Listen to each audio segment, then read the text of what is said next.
Welcome back to another episode of ANCAP Radio with me, your host, Chase Rachels. Now, today we have a really cool topic. It's one of my personal favorites.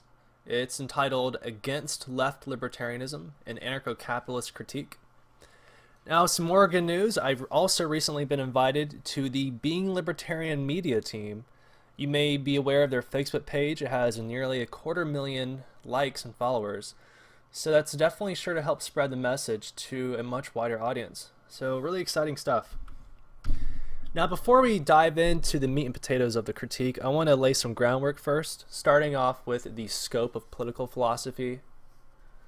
Now, political philosophy is basically developed to solve the fundamental social problem, which has to do with the fact that we live in a world with scarce resources, which simply means that there are resources which there's only a finite amount of them, and the demand for them exceeds their availability. So, in order to avoid a chaotic might makes right paradigm in the world, people decided to develop political philosophies and property norms to help deconflict these mutually exclusive desires for how to employ such scarce goods. Now, property norms simply are those rules which inform us as to who owns what. Otherwise, who has a proper claim, who has a greater claim to determine how a certain resource is used, occupied, or employed than someone else.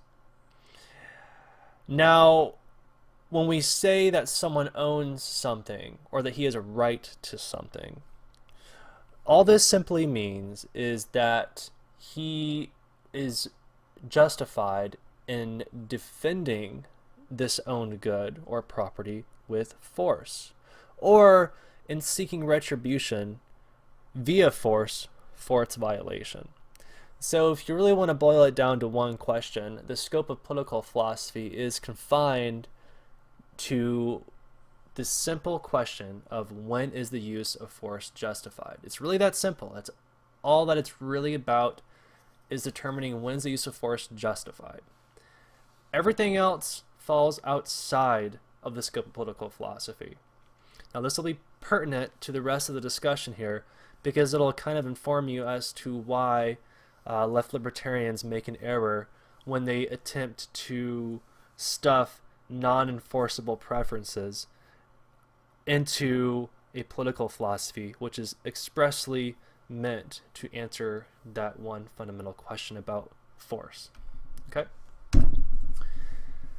Now, one last piece of groundwork. I want to define what the anarcho-capitalist flavor of libertarianism is so that we can kind of compare and contrast anarcho-capitalism and left-libertarianism. This might be helpful for some of you.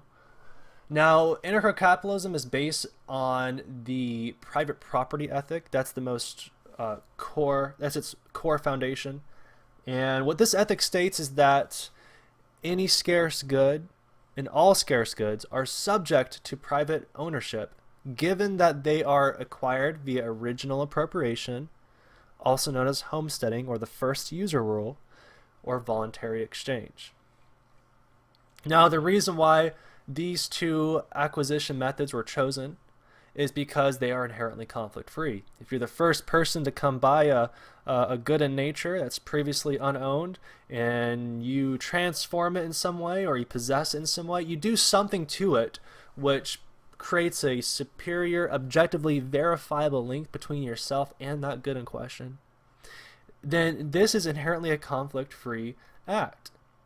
And you're able to demonstrate the fact that you have a superior claim to this good, which is helpful in future cases in case someone else tries to take it later and it's under dispute who actually owns it. I don't want to get too far in the weeds there. Suffice it to say, it's conflict-free, so it's A-okay. Voluntary exchange, the same deal. If someone gives you something of theirs, of their own will, or if they trade it to you for something else, the title to it, then that's yours. You know, this is also conflict-free, and this is why it's one of those two acquisition methods. If you want to get further into the weeds, into these more fundamental principles, It's really interesting and it gets a little bit abstract, but you're more than welcome to pick up a copy of my book or even see a free PDF version online. Check out chapter 1 entitled Libertarianism, and I provide a rational justification showing why these two methods of property acquisition are sound and why only the private property ethic is suitable towards mitigating or eliminating interpersonal violence, promoting cooperation, and maximizing economic prosperity. So let's move on. Now, this is the last piece of groundwork I want to get into before getting into left libertarianism specifically. I want to go over some of the common rhetorical tactics that you'll see a lot of left libertarians engage in. Now, of course, these aren't necessarily inherent to left libertarianism or left libertarians, but they're very common, and you'll find them a lot when you're trying to communicate with these people.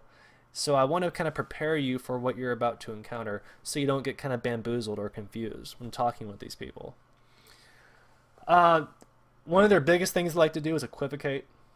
This basically means they like to use words where they can kind of hedge their meanings, where they have multiple senses of meanings that they can be interpreted in many different ways, sometimes even mutually exclusive ways.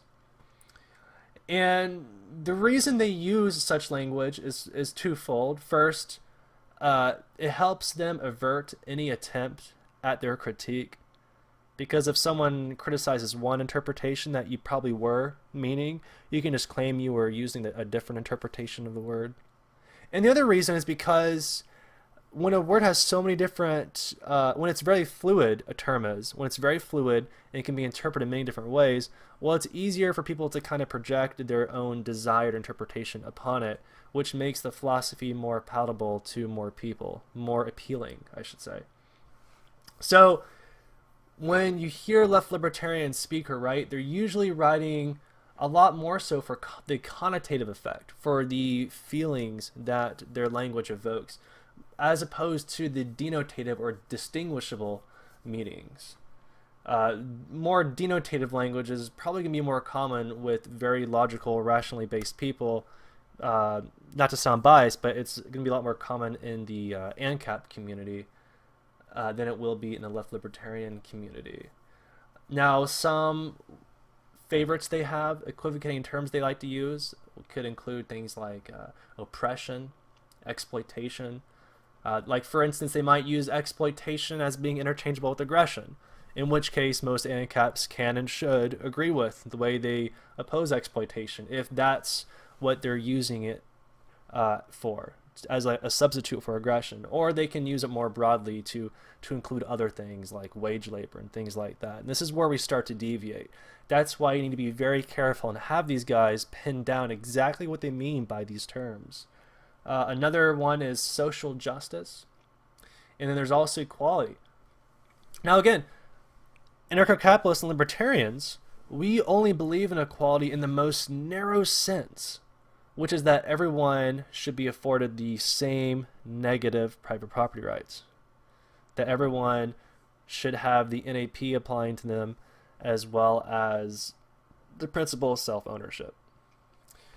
Again, I don't know if I mentioned it before, but self-ownership just means that you have you're the exclusive owner of your own physical body, and that unlike for external goods, this is not one ownership that can be transferred.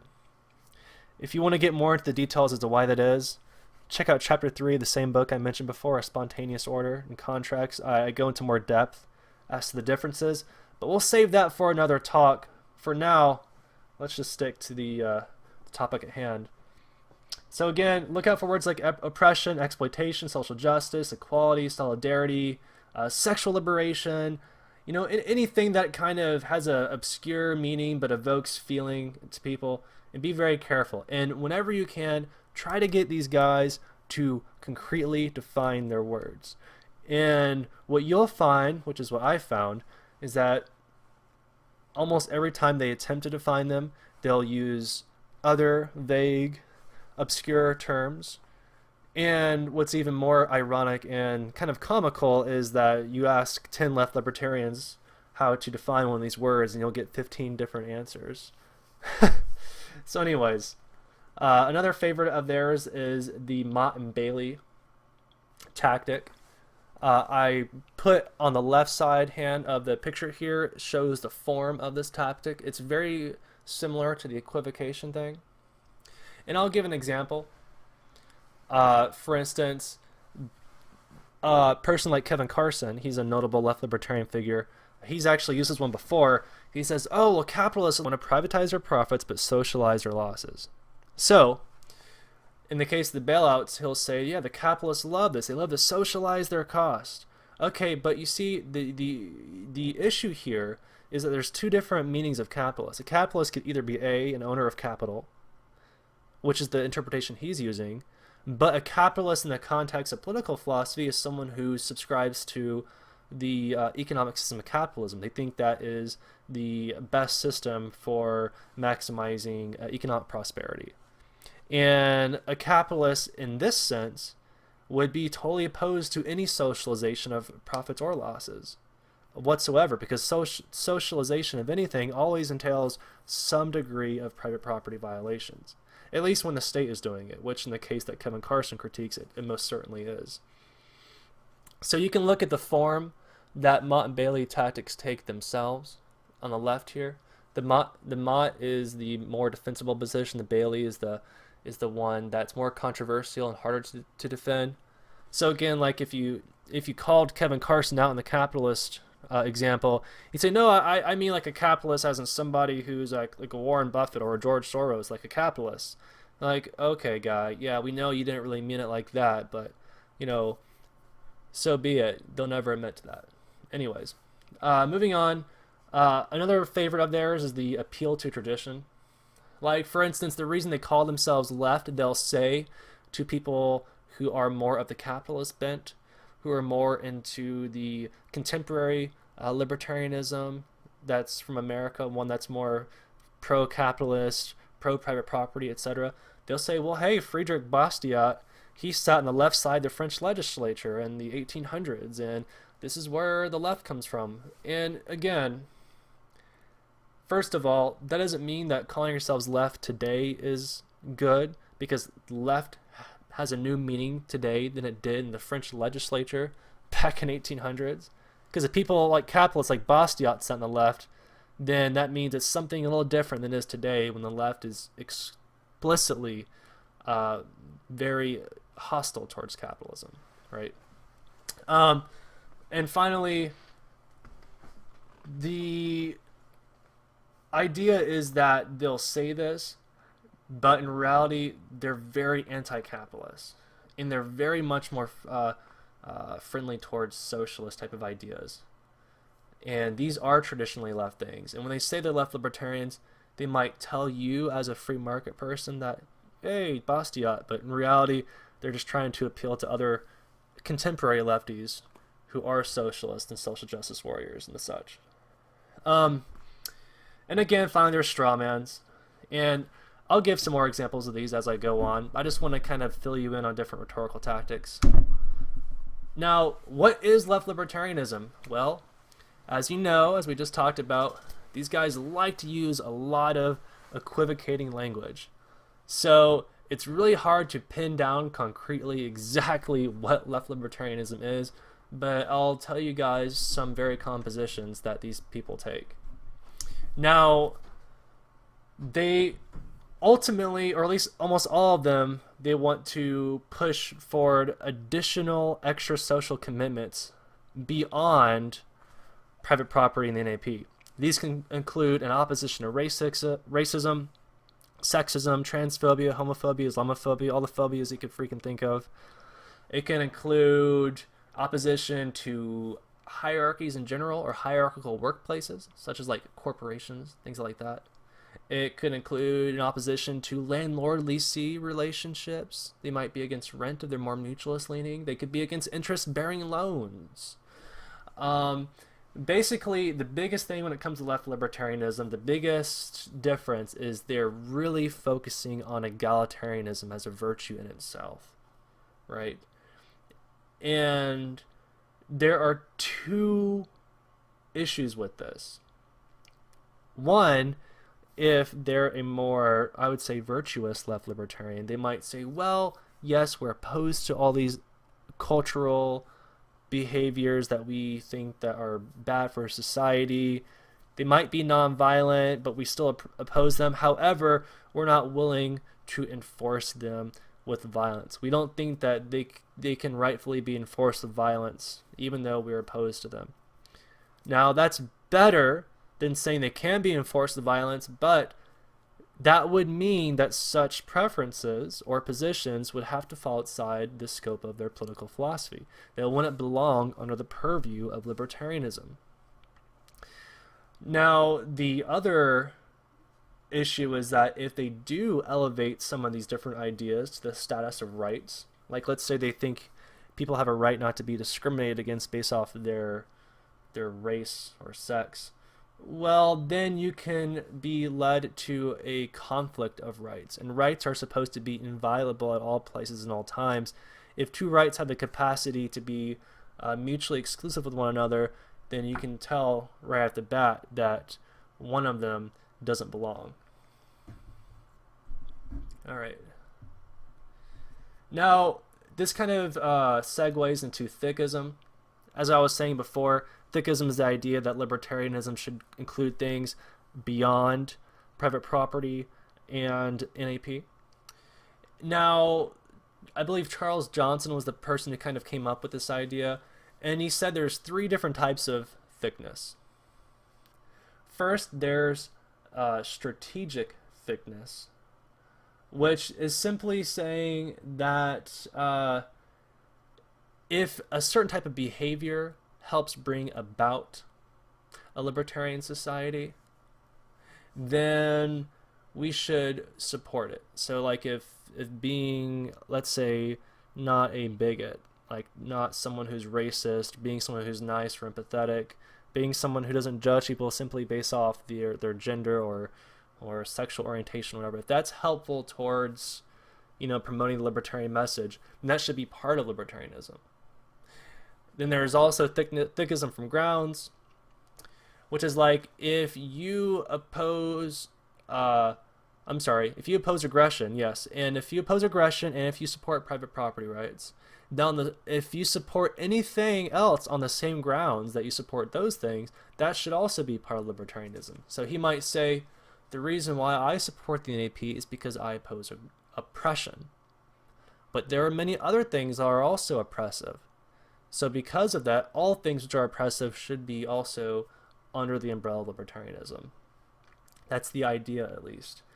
And then there's thickness from consequences, which says that any different type of structures which they predict arbitrarily, I should say, to exist in a libertarian society, like let's say, and this is what they actually believe, let's say they think that most business structures will be very horizontal, meaning like co-ops and things of that nature, then that means in our capacity as libertarians, we should also promote co-ops and other horizontal structures. And there is issues here. There are issues here because though these things may or may not be related to libertarianism, being simply related to it doesn't necessarily mean they're a part of it. They collapse relation into identity. And I'll go ahead and quote from Dan Sanchez on this subject.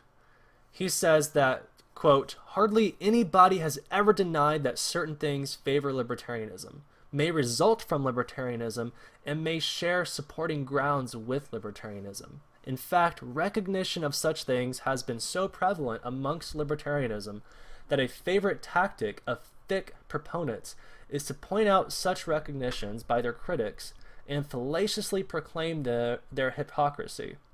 But of course, seeing a relation, say, between atheism and liberty, in the case of Randians, or conservatism and liberty, in the case of Hans Hermann Hoppe, is not the same thing as accepting the identity of the two related things.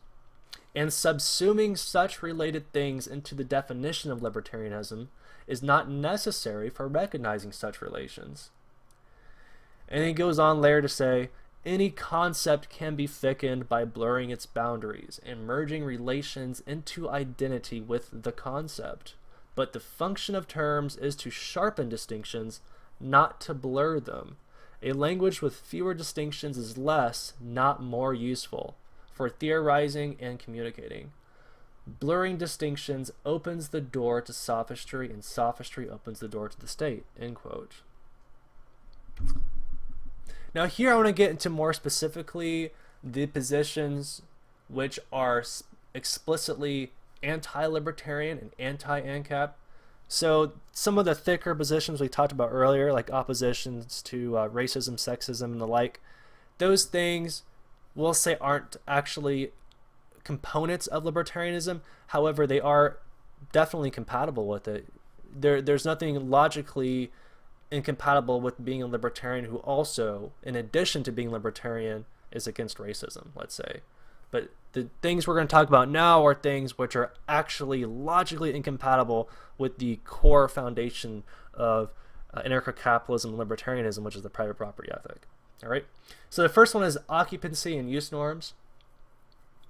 Now, these are basically attempts by some of the more mutualist-leaning libertarians, I should say, to say that, okay, yes, we believe you can own land and things of that nature, but there are certain conditions, okay? And they say that there are a few additional positive burdens to actually retain ownership of it. You have to occupy it at a certain frequency or use it in a certain arbitrary way in order to rightfully retain your claim to it. And as ANCAPs, we're totally against this. We recognize that there may develop different customs that come about organically, which constitute homesteading or constitute a proper transfer and title. That's natural, right? Different areas might have different customs to what actually constitutes the actual acquisition of property in the first place. But once it's been acquired, once ownership is established, at that point, no additional positive burdens fall on the owner to retain ownership. The only way he can relieve himself of title is if he explicitly revokes it, if he voluntarily trades it away, if he dies without a named heir, or if it's being stripped from him as some form of restitution in response to a previously committed act of aggression on his part, right? But barring those things, there is no reason why there should be any additional positive burdens placed upon him to retain the ownership. And to say that there are is to promote an abridgment of private property, which is to promote a substantive deviation from the very core foundation of libertarianism itself. So this is actually incompatible with capitalism and libertarianism as we know it. And this is why this should be very much opposed. They also claim to have an opposition to wage labor. Again, keep in mind that some of them might say, well, yeah, we think wage labor is suboptimal, but we wouldn't force it on you. Again, those types, they're not as bad, but they have to know that such a preference against wage labor doesn't fall inside the scope of their disposition as a libertarian, because that's a political philosophy. That's something that exists outside that capacity. But for many others, they do think that wage labor is inherently exploitative, that it's inherently a human rights violation of some sort. And to be opposed to wage labor in that capacity is to promote some sort of abridgment to the freedom of contract. Freedom of contract, which is a necessary derivative of private property to your external goods or to your own body. If you own yourself, or if you own your property, you have the right to engage in contractual relationships with other people regarding those things.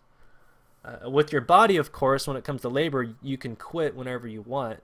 That's fine. No one can have a claim to your body, but you can choose to do with it what you wish. If you wanna work for $5 an hour, making widgets, such as your right. Okay, and you can quit whenever you want. They also oppose different types of voluntary hierarchies and bossism. Like I said before, they oppose corporations. They think they are inherently exploitative. And there's a lot of confusion in the libertarian community, not just in the left libertarian community, but in general, about the nature of corporations. But really, there's nothing inherently unlibertarian about that firm type, corporation as a firm type. And if you want to get more into this, I encourage you to check out my chapter on corporations. Again, in the book, A Spontaneous Order. I'll link that to the show notes. Basically, corporations in no way alleviate anyone of legal accountability for their individual actions. And that's the biggest point of contention. People don't understand the limited liability aspect of them. They're not limiting anyone's liability for their individual actions. Just keep that in mind. And if you want to know more about it, just read that chapter. Again, they also oppose the landlord-leasee arrangements, and this is owing to their own occupancy and use. That's owing to the fact that they like occupancy and use norms. We call them O&U norms for short.